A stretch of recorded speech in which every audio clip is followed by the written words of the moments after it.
Hello दोस्तों, exam study अड्डा YouTube channel में स्वागत है। दोस्तों आज के वीडियो में हम लोग पढ़ने वाले हैं कक्षा 10 के एनसीईआरटी पैटर्न साइंस में हम लोग पढ़ रहे थे भौतिक विज्ञान। दोस्तों आज का जो टॉपिक है चैप्टर नंबर 2 है प्रकाश का अपवर्तन समतलों पर। दोस्तों इस टॉपिक में हम लोग आज क्या क्या कवर करेंगे। दोस्तों पहला नंबर हम लोग देखेंगे प्रकाश का अपवर्तन क्या होता है, रिफ्रैक्शन ऑफ लाइट क्या होता है, प्रकाश के अपवर्तन के नियम क्या होता है, और साथ ही साथ हम लोग निरपेक्ष तथा सापेक्ष अपवर्तनांक को भी पढ़ेंगे और सापेक्ष एवं निरपेक्ष अपवर्तनांकों में संबंध को स्टडी करेंगे। अगर आप इतना टॉपिक को देख लेते हैं तो आपका यह पूरा चैप्टर यानी कि टॉपिक आपका क्लियर हो जाएगा। तो दोस्तों अगर आप एग्जाम स्टडी अड्डा चैनल पर पहली बार विजिट कर रहे हैं तो लाल बटन के सब्सक्राइब बटन को सब्सक्राइब कर लीजिए, साथ में बेल आइकन को भी प्रेस कर लीजिए ताकि इसी प्रकार के वीडियो की नोटिफिकेशन आपको मिलती रहे। तो दोस्तों आइए स्टार्ट करते हैं। जल्दी से कॉपी पेन लेकर के साथ साथ अपना नोट्स बनाना स्टार्ट कीजिए। आइए स्टार्ट करते हैं।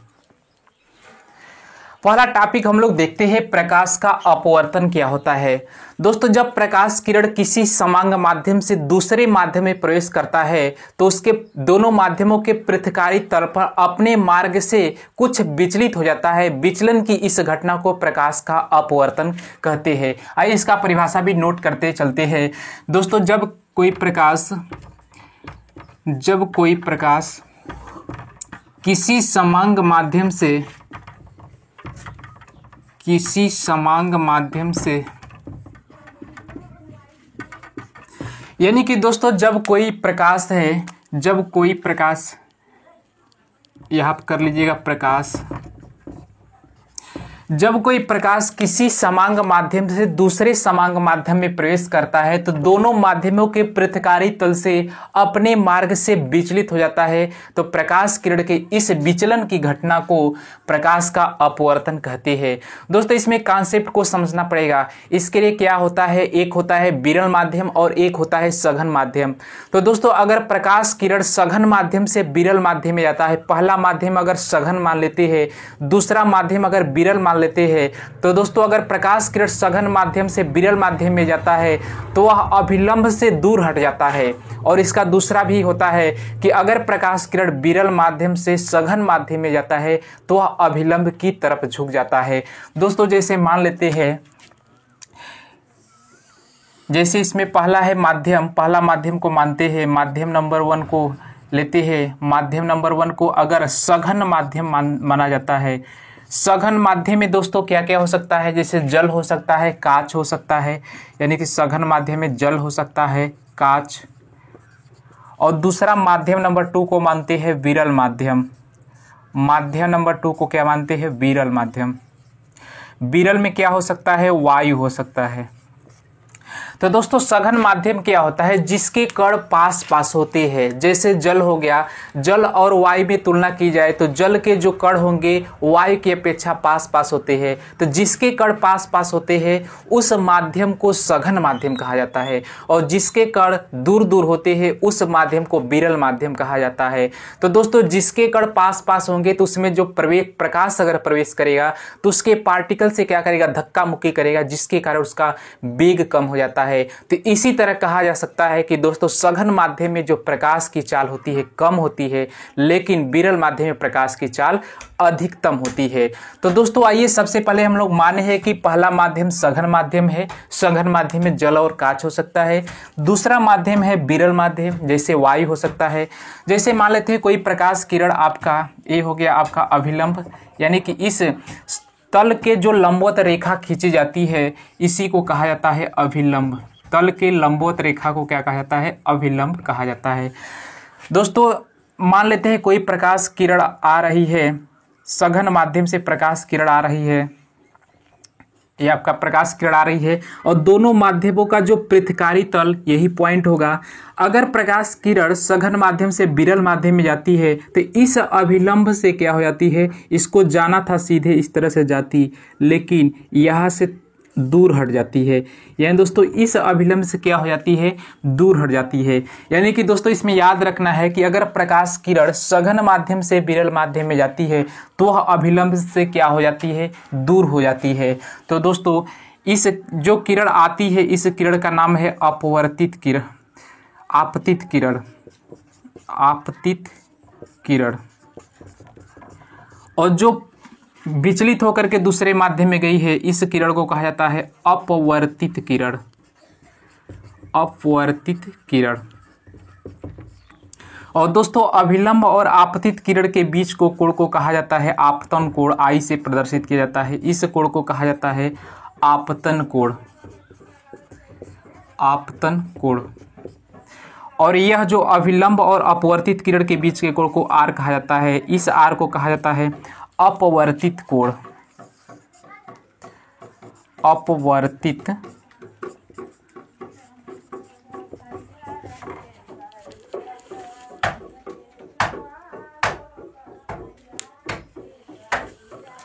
तो दोस्तों इतना क्लियर होगा कि अगर माध्यम नंबर 1 सघन हो, माध्यम नंबर 2 क्या हो, विरल हो, तो दोस्तों अगर प्रकाश किरण सघन माध्यम से विरल माध्यम में जाती है तो वह अभिलंब से दूर हट जाती है। इसको याद रखना है। इसी तरह से आप इसका ड्रा कर सकते हैं आरेख।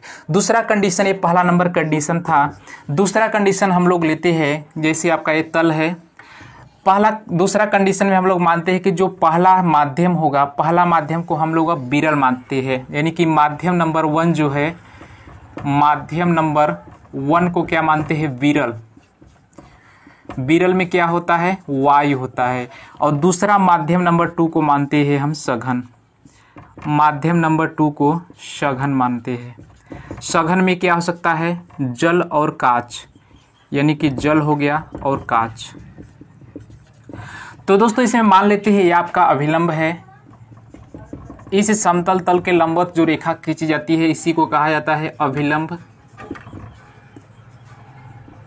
तो दोस्तों अगर प्रकाश किरण विरल माध्यम से सघन माध्यम में जाती है तो क्या होता है? अभिलंब की तरफ झुक जाती है। जैसे मान लेते हैं प्रकाश किरण है, यह प्रकाश किरण आ रही है, प्रकाश किरण आ रही है आपके, और पृथ्वी तल जो दोनों माध्यमों के तलों को क्या करता है? अलग अलग करता है। उस तल को पृथ्वी तल कहा जाता है। तो यहाँ से आता है तो इसको जाना था इधर, अगर जाता तो सीधे जाता, कोई माध्यम नहीं होता, लेकिन यहाँ से होता क्या है? अभिलंब की तरफ झुक जाता है। तो दोस्तों यही होगा अपवर्तित। ये दोस्तों आपका आ रही थी, इस किरण को कहेंगे आपतित किरण। आपतित किरण। और दोस्तों ये जो अपवर्तित हो गई इस किरण को कहेंगे अपवर्तित किरण। अपवर्तित किरण।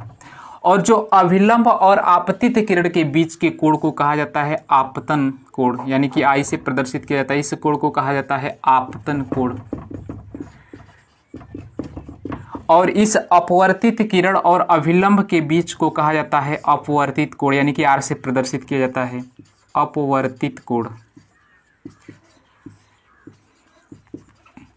तो दोस्तों ये आपका कंडीशन नंबर 2 था कि अगर प्रकाश किरण विरल माध्यम से जाता है सघन माध्यम में तो अभिलंब अपवर्तित होने के पश्चात वह अभिलंब की तरफ क्या होता है? झुक जाता है। यानी कि इसको जाना था इधर जाना था, लेकिन उधर से थोड़ा सा झुक गया, यानी कि अभिलंब की तरफ झुक गया है। तो यह कंडीशन होगा कब? जब पहला माध्यम विरल हो और दूसरा माध्यम सघन हो, यानी कि प्रकाश किरण विरल माध्यम से सघन माध्यम में आए। और पहला कंडीशन क्या था कि जब प्रकाश किरण सघन माध्यम से विरल माध्यम में आए। तो दोस्तों इसमें क्या था कि प्रकाश किरण अगर जाना था सीधे तो अभिलंब से क्या हो गया? दूर हट गया। तो इस कंडीशन को कहते हैं, इसमें 2 कंडीशन होता है। यानी दोस्तों इसमें और भी याद रखना है कि अगर विरल माध्यम के सापेक्ष सघन माध्यम में प्रकाश की चाल क्या होता है? कम होता है। यानी कि अगर इस कंडीशन में इसमें देखा जाए तो सघन माध्यम में इस वाली स्थिति में क्या होगा? इधर प्रकाश का वेग कम होगा, लेकिन इधर जो विरल वाला माध्यम होगा उसमें प्रकाश का चाल क्या होगा? अधिकतम होगा। और दोस्तों हम जानते हैं कि निर्वात में प्रकाश की चाल होता है 3 × 10⁸ मीटर प्रति सेकेंड होता है। तो दोस्तों जल्दी से नोट पॉइंट कर लीजिए और जल्दी से स्क्रीनशॉट लीजिए, फिर चलते हैं नेक्स्ट टॉपिक की तरफ। दोस्तों अब आइए देखते हैं प्रकाश के अपवर्तन के नियम। तो दोस्तों जैसा कि हम लोग देख चुके हैं प्रकाश का अपवर्तन क्या होता है। प्रकाश जब एक माध्यम से दूसरे माध्यम में जाता है तो अपने मार्ग से विचलित हो जाता है। प्रकाश किरण को इस विचलन की घटना को प्रकाश का अपवर्तन कहते हैं। और प्रकाश के अपवर्तन का 2 नियम है, यहाँ से लिखिएगा। प्रकाश के अपवर्तन के 2 नियम है। 2 नियम है। पहला नंबर लिखते हैं आपतित की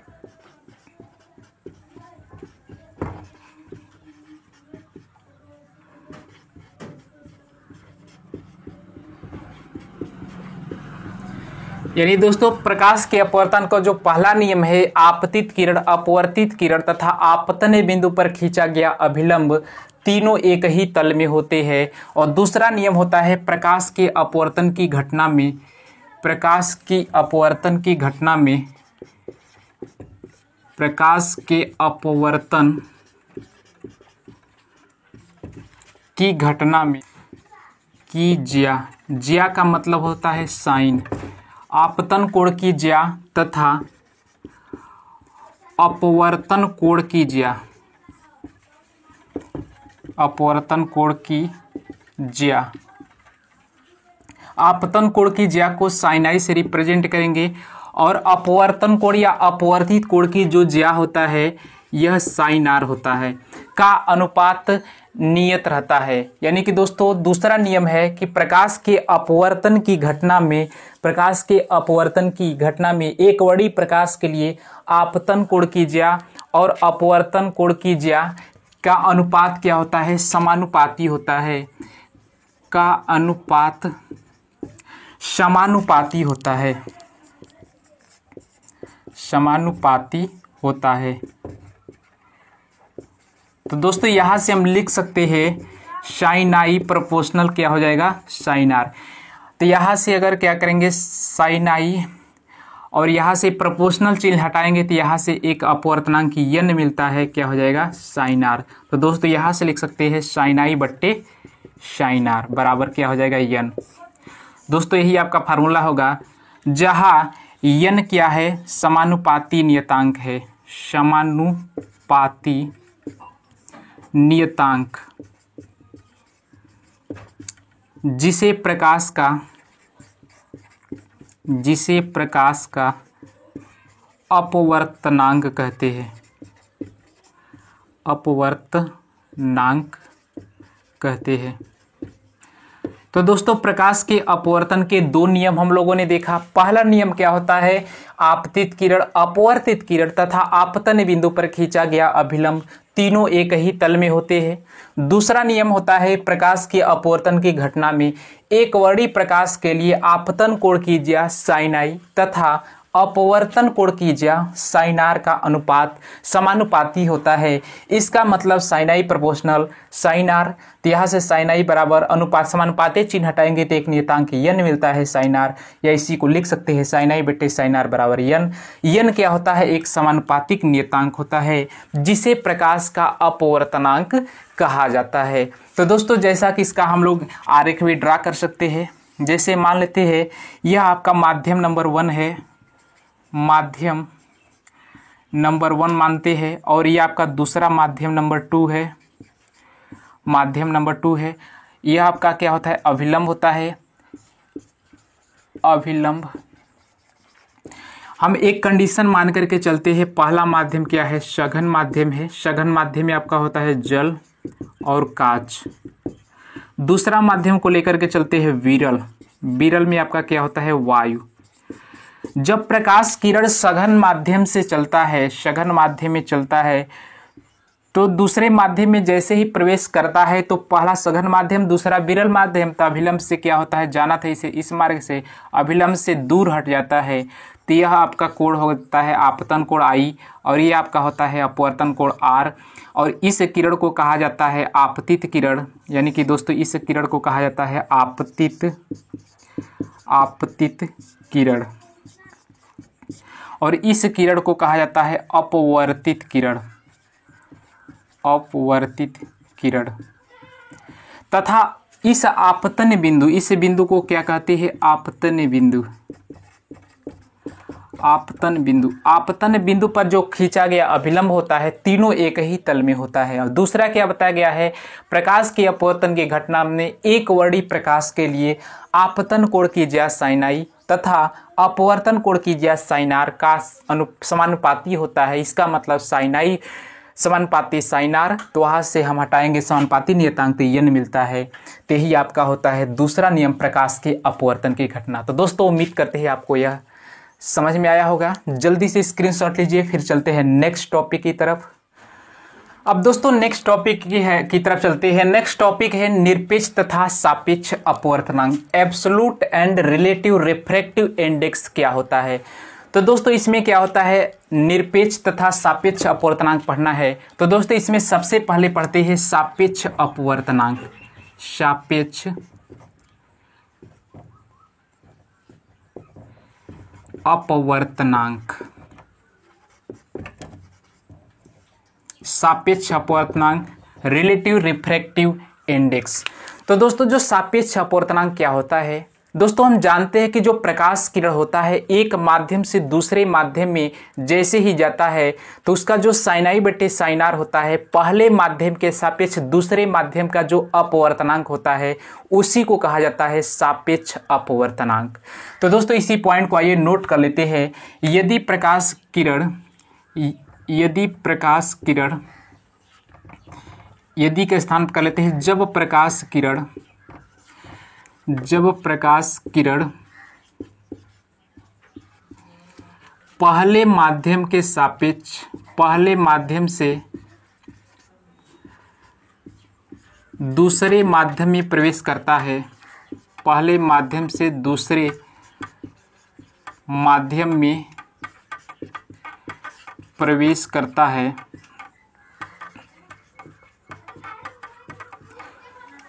तो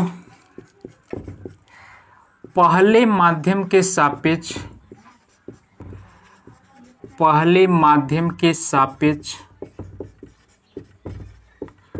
दूसरे माध्यम का अपवर्तनांक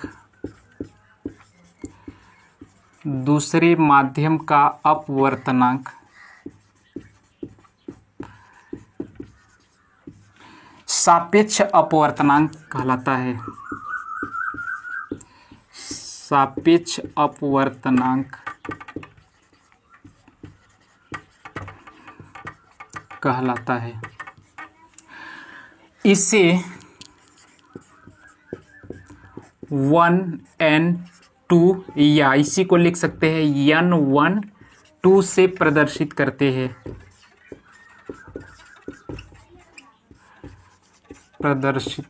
हैं।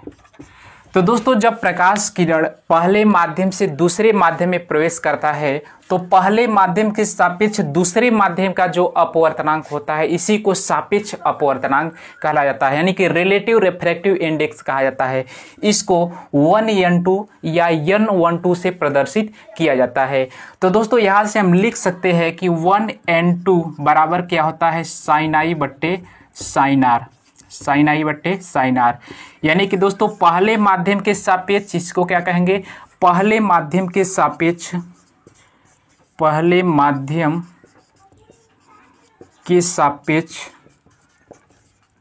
दूसरे माध्यम का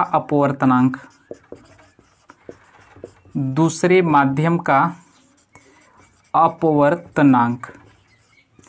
यानी कि अगर पहला माध्यम नंबर 1 मानते हैं, माध्यम नंबर 2 प्रकाश किरण माध्यम 1 से माध्यम 2 में जाता है तो पहले माध्यम के सापेक्ष दूसरे माध्यम के अपवर्तनांक को सापेक्ष अपवर्तनांक कहा जाता है। तो इसको लिखा जा सकता है यहाँ से 1n2 बराबर साइनाई बटे साइनार, इसी को कहा जाता है सापेक्ष अपवर्तनांक। जैसे मान लेते हैं एग्जाम्पल के तौर पर बात करते हैं, पहला माध्यम हम लोग लेते हैं जल, पहला माध्यम है जल माध्यम है तो इस माध्यम को क्या कहेंगे, सघन माध्यम हो जाएगा। और दूसरा माध्यम हम विरल लेते हैं, विरल का मतलब होता है वायु, यानी कि जिसके कण पास पास होते हैं वो सघन माध्यम होता है और जिसके कण बहुत दूर दूर होते हैं। तो वायु और जल में तुलना की जाए तो जल के कण क्या होंगे, पास पास होंगे और वायु के कण दूर दूर होंगे। तो अगर प्रकाश किरण कहाँ से जा रहा है, जैसे मान लेते हैं आपका अभिलंब है, प्रकाश किरण जा रहा है सघन माध्यम से विरल माध्यम में आ रहा है तो क्या होता है, जाना था इसे सीधे इस तरह से मार्ग में जाना था, लेकिन वह क्या होता है अभिलंब से दूर हट जाता है। इन दोनों दोस्तों जाना था इसे इस मार्ग पर तो अभिलंब से क्या होता है, दूर हट जाता है। तो प्रकाश किरण की इस घटना को प्रकाश का अपवर्तन कहा जाता है। तो दोस्तों इस कोण को कहा जाता है आपतन कोण I और ये हो जाता है अपवर्तन कोण R हो जाता है। और दोस्तों इसमें याद क्या रखना है कि अगर पूछा जाए कि पहला माध्यम जल हो और दूसरा माध्यम वायु हो, तो जल वाले माध्यम के सापेक्ष वायु वाले माध्यम का जो अपवर्तनांक होगा उसी को सापेक्ष अपवर्तनांक कहेंगे। तो दोस्तों जल वालों को W से प्रदर्शित करेंगे, वायु वालों को A से प्रदर्शित किया जाता है। तो इसका अगर अपवर्तनांक लिखा जाए सापेक्ष अपवर्तनांक, यानी कि पहले माध्यम के सापेक्ष दूसरे माध्यम का अपवर्तनांक, तो WNA बराबर क्या हो जाएगा, साइन आई बट्टे क्या हो जाएगा, साइन आर। तो यह आपका फार्मूला बन जाएगा, यानी कि जल के सापेक्ष वायु का अपवर्तनांक यहाँ पर हो जाएगा। अगर पहला माध्यम क्या हो, वायु हो, दूसरा माध्यम जल हो, तो क्या कहेंगे, वायु के सापेक्ष जल का अपवर्तनांक। जैसे यहाँ पर हम लोग कह रहे थे पहले माध्यम के सापेक्ष दूसरे माध्यम का अपवर्तनांक, सेम यहाँ पर जल के सापेक्ष वायु का अपवर्तनांक, इसी को कहा जाता है सापेक्ष अपवर्तनांक। पहले माध्यम के सापेक्ष दूसरे माध्यम का अपवर्तनांक, तो इस प्रकार के अपवर्तनांक को क्या कहते हैं, सापेक्ष अपवर्तनांक। तो दोस्तों उम्मीद करते हैं सापेक्ष अपवर्तनांक क्लियर हो चुका होगा। आइए अब देखते हैं निरपेक्ष अपवर्तनांक क्या होता है, जल्दी से स्क्रीनशॉट लीजिए। दोस्तों अब आइए देखते हैं निरपेक्ष अपवर्तनांक क्या होता है, एब्सोल्यूट इंडेक्स क्या होता है। तो दोस्तों इसमें निरपेक्ष अपवर्तनांक को परिभाषित कैसे कर सकते हैं, यदि पहला माध्यम को हम निर्वात मान ले, तो यदि प्रकाश किरण निर्वात वाले माध्यम से किसी भी माध्यम में जाए, तो निर्वात माध्यम के सापेक्ष दूसरे माध्यम का जो अपवर्तनांक होगा उसी को निरपेक्ष अपवर्तनांक कहते हैं। तो दोस्तों यहाँ से इसका परिभाषा हम लिख सकते हैं, यदि प्रकाश निर्वात माध्यम से किसी दूसरे माध्यम में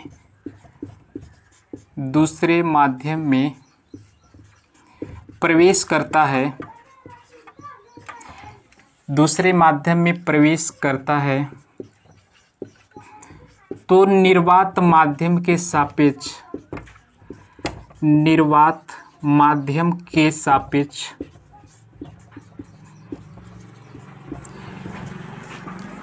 किसी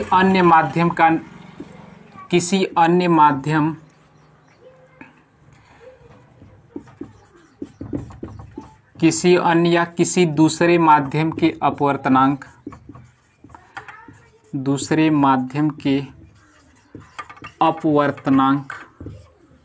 को निरपेक्ष अपवर्तनांक कहते हैं।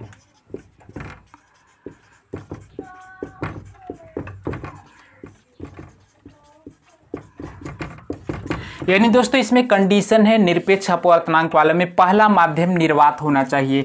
जैसे मान लेते हैं इसमें पहले माध्यम को क्या मान लिया जाता है, निर्वात मान लेते हैं। निर्वात का मतलब होता है इसमें हवा न हो, वायु न हो, बिना वायु का, यानी कि माध्यम नंबर 1 को हम मान लिए निर्वात, तो माध्यम नंबर 1 को निर्वात मान लिए, और दूसरा माध्यम को हम लोग मान करके चलते हैं, दूसरा माध्यम है वायु या जल मान लेते हैं। तो दूसरा माध्यम हम लोग मान करके चलते हैं कि दूसरा माध्यम आपका कौन सा लेके चलेंगे, तो दूसरा माध्यम अगर कांच लेकर के चलते हैं, जैसे मान लेते हैं माध्यम नंबर 2 क्या है, माध्यम नंबर 2 को कांच लेकर के चलते हैं, तो दोस्तों यहां से प्रकाश किरण जाएगा निर्वात वाले माध्यम से कांच वाले माध्यम में।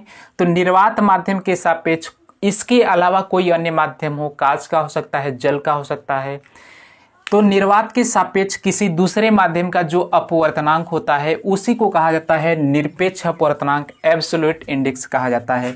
तो दोस्तों यहाँ से अगर हम बनाएंगे, अगर इसका आरेख को ड्रा करेंगे, तो यहाँ से आपका होता है आपतन बिंदु, यहाँ से प्रकाश किरण निर्वात से आ रही है, तो निर्वात से आ रही है तो ग्लास है, इसको जाना था इधर, यानी कि एक प्रकार का इस सघन माध्यम होगा।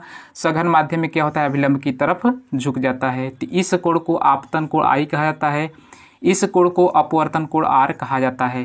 तो इस कंडीशन में दोस्तों इसका अगर अपवर्तनांक निकाला जाए, तो इस कंडीशन में क्या हो जाएगा, N,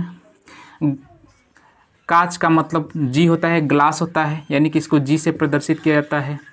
तो यहाँ से Ng बराबर दोस्तों क्या हो जाएगा, साइन I बट्टे साइन R, साइन I बट्टे क्या हो जाएगा, साइन R। यानी दोस्तों यहाँ पर हम लिख सकते हैं निर्वात के सापेक्ष कांच का अपवर्तनांक, इसी को कहा जाता है निर्वात के सापेक्ष निर्वात के सापेक्ष काच का अपवर्तनांक, काच का अपवर्तनांक, इसी को कहते हैं निरपेक्ष अपवर्तनांक, निरपेक्ष अपवर्तनांक। तो दोस्तों आपको क्लियर हो चुका होगा कि निरपेक्ष अपवर्तनांक में क्या होता है।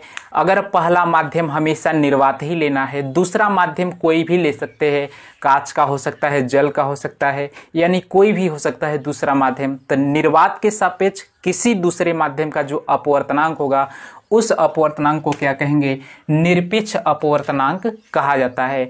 दोस्तों हम लोग पहला भी पढ़ चुके थे सापेक्ष अपवर्तनांक। जब प्रकाश किरण एक माध्यम से दूसरे माध्यम में प्रवेश करता है तो पहले माध्यम के सापेक्ष दूसरे माध्यम का जो अपवर्तनांक होता है उसको सापेक्ष अपवर्तनांक कहा जाता है। लेकिन निरपेक्ष अपवर्तनांक में क्या होगा, अगर पहला माध्यम निर्वात है, दूसरा माध्यम कोई अन्य माध्यम है, ग्लास, कांच, सो एटीटीज कुछ भी हो सकता है, तो पहले माध्यम निर्वात के सापेक्ष किसी अन्य माध्यम का जो अपवर्तनांक होगा उसी को क्या कहेंगे, निरपेक्ष अपवर्तनांक कहा जाता है। तो दोस्तों उम्मीद करते हैं समझ में आया होगा। जल्दी से स्क्रीनशॉट लीजिए, फिर चलते हैं नेक्स्ट टॉपिक की तरफ।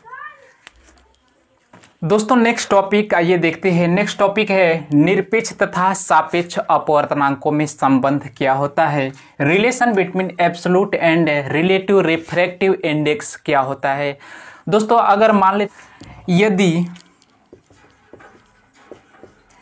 माध्यम एक का निरपेक्ष अपवर्तनांक, माध्यम एक का निरपेक्ष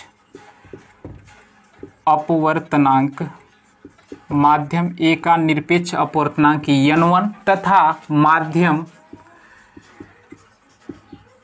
माध्यम दो का निरपेक्ष अपवर्तनांक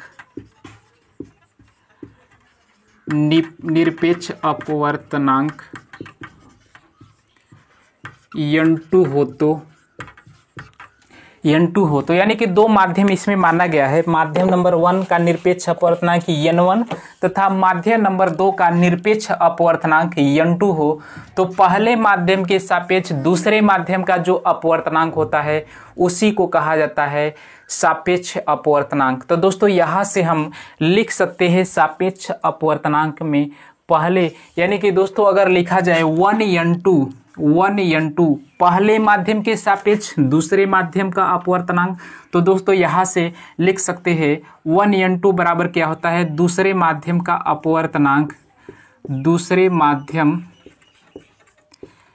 का अपवर्तनांक, दूसरे माध्यम का अपवर्तनांक बट्टे पहले माध्यम का अपवर्तनांक, पहले माध्यम का अपवर्तनांक। यानी कि दोस्तों अगर पूछा जाए कि पहले माध्यम के सापेक्ष दूसरे माध्यम का अपवर्तनांक बताइए, तो दूसरे माध्यम का अपवर्तनांक बट्टे क्या करेंगे, पहले माध्यम का अपवर्तनांक लिखेंगे। तो दोस्तों यहाँ से हम लिख सकते हैं n2 बट्टे n1, n2 बट्टे n1, यानी कि 1n2 बराबर क्या हो जाएगा, n2 बट्टे n1। तो दोस्तों यहाँ से भी हम कह सकते हैं कि जो n1 है पहले माध्यम का निरपेक्ष अपवर्तनांक, n2 क्या है दूसरे माध्यम का निरपेक्ष अपवर्तनांक, और 1n2 क्या है पहले माध्यम के सापेक्ष, यहाँ से लिख सकते हैं इसको पहले माध्यम के सापेक्ष दूसरे माध्यम का अपवर्तनांक, पहले माध्यम के सापेक्ष दूसरे माध्यम का अपवर्तनांक, इसी को कहा जाता है सापेक्ष अपवर्तनांक कहा जाता है। यानी कि दोस्तों अगर 1n2 पूछा जाएगा तो n2 बट्टे n1 होगा। अगर इसी को लिख लेते हैं, अगर प्रकाश किरण माध्यम 2 से माध्यम नंबर 1 में, यानी कि माध्यम 2 का, यानी कि यहाँ से अगर चेंज कर देते हैं 2n1 कर देते हैं, दूसरे माध्यम के सापेक्ष पहले माध्यम का अपवर्तनांक बराबर क्या हो जाएगा, n1 बट्टे n2 हो जाएगा। यानी कि पहले माध्यम का अपवर्तनांक बट्टे क्या हो जाएगा, दूसरे माध्यम का अपवर्तनांक, यानी कि इसका व्युत्क्रम होता है। तो दोस्तों यहाँ से अगर पूछा जाए तो एक सूत्र हम यहाँ से निकाल सकते हैं 1n2 इंटू 2n1, दोनों को अगर मल्टीप्लाई करेंगे तो दोस्तों यहाँ से क्या निकल जाएगा, 1n2 के स्थान पर लिख सकते हैं n2 बट्टे n1 इंटू 2n1 के स्थान पे n1 बट्टे n2, तो यहाँ से कैंसिल कटेगा तो दोस्तों क्या आ जाएगा 1, यानी कि दोस्तों 1n2 इंटू 2n1 बराबर क्या आ जाएगा, 1 आ जाएगा। यही आपका एक फार्मूला होगा दोस्तों। अगर पूछा जाए 1n2 बराबर क्या लिख सकते हैं, 2n1, यानी कि अगर पहले माध्यम के सापेक्ष दूसरे माध्यम का अपवर्तनांक अगर हमें पता है और ज्ञात करना है दूसरे माध्यम के सापेक्ष पहले माध्यम का अपवर्तनांक, तो 1 में भाग कर देंगे तो डिवाइड हो जाएगा। जैसे एग्जाम्पल में पूछा जा सकता है, जैसे एग्जाम्पल में एक सवाल को हल करते हैं, यदि पहले माध्यम का अपवर्तनांक पहले माध्यम का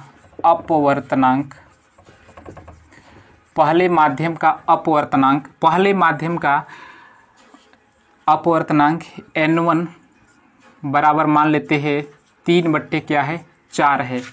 पहले माध्यम का अपवर्तनांक 3/4 है तथा दूसरे माध्यम का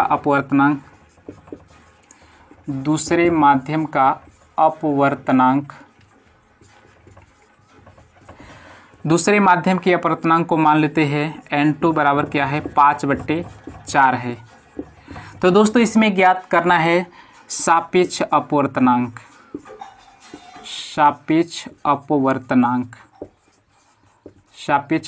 हमें ज्ञात करना है। सापेक्ष अपवर्तनांक क्या होगा? तो दोस्तों पहले माध्यम का अपवर्तनांक हमें पता है, तो सापेक्ष अपवर्तनांक पहले माध्यम के सापेक्ष दूसरे माध्यम का अपवर्तनांक अगर पूछा जाए तो 1n2 बराबर क्या होता है, n2/n1। तो n2 का मान 5/4, n1 का मान 3/4, 4 से 4 कट जाएगा। तो दोस्तों यहाँ से आपका क्या हो जाएगा, 1n2 बराबर 5/3। और इसी तरह से अगर पूछा जाए पहले माध्यम के सापेक्ष दूसरे माध्यम का अपवर्तनांक, अगर पूछा जाए दूसरे माध्यम के सापेक्ष पहले माध्यम का अपवर्तनांक, तो दोस्तों यहाँ से क्या होता है, n1/n2 होता है। तो इस कंडीशन में n1 का मान लेंगे, यानी कि 3/4 लेंगे, फिर n2 का मान 5 क्या हो जाएगा, 4 से 4 कट जाएगा, तो यानी कि 2n1 का मान कितना हो जाएगा, 3/5 हो जाएगा। तो दोस्तों इसमें और इसमें अगर हम देखें तो क्या है, डिफरेंट है, इसी का व्युत्क्रम है, 5/3 है, मतलब 3/5 है, इसी का उल्टा कर दिया गया है 1/, यानी दोस्तों अगर 1n2 पता है तो 2n1 अगर निकालना है तो 1/1n2 कर सकते हैं। दोस्तों यहाँ से 1n2 5/3 मान रखेंगे तो 2n1 बराबर आ जाएगा 3/5। तो दोस्तों आसानी से हम फाइंड आउट कर सकते हैं, अगर पहले माध्यम के सापेक्ष दूसरे माध्यम का अपवर्तनांक पता है तो हम उसको क्या कर देंगे, 1 में भाग दे देंगे, तो दूसरे माध्यम के सापेक्ष पहले माध्यम का अपवर्तनांक निकल के आ जाएगा। तो दोस्तों आपका यह पॉइंट क्लियर हो चुका होगा। दोस्तों उम्मीद करते हैं यह आपको बेहतर समझ में आया होगा। दोस्तों जल्दी से स्क्रीनशॉट लीजिए। तो दोस्तों इसके नेक्स्ट वीडियो में हम लोग इससे संबंधित कुछ न्यूमेरिकल्स को भी सॉल्व करेंगे। और दोस्तों अगर यह वीडियो आपको अच्छी लगी हो तो लाइक बटन दबा करके वीडियो को लाइक कर दीजिए, और साथ ही साथ अगर चैनल पर पहली बार विजिट कर रहे हैं तो लाल बटन के सब्सक्राइब बटन को सब्सक्राइब कर लीजिए, साथ में बेल आइकन को भी प्रेस कर लीजिए, क्योंकि हमारे चैनल के माध्यम से आप हाई स्कूल का मैथ और साइंस स्पेशली आप बेहतर तरीके से प्रिपरेशन कर सकते हैं और 100% मार्क्स को अचीव कर सकते हैं। दोस्तों फिर मिलेंगे नेक्स्ट वीडियो में, तब तक के लिए जय हिंद जय भारत।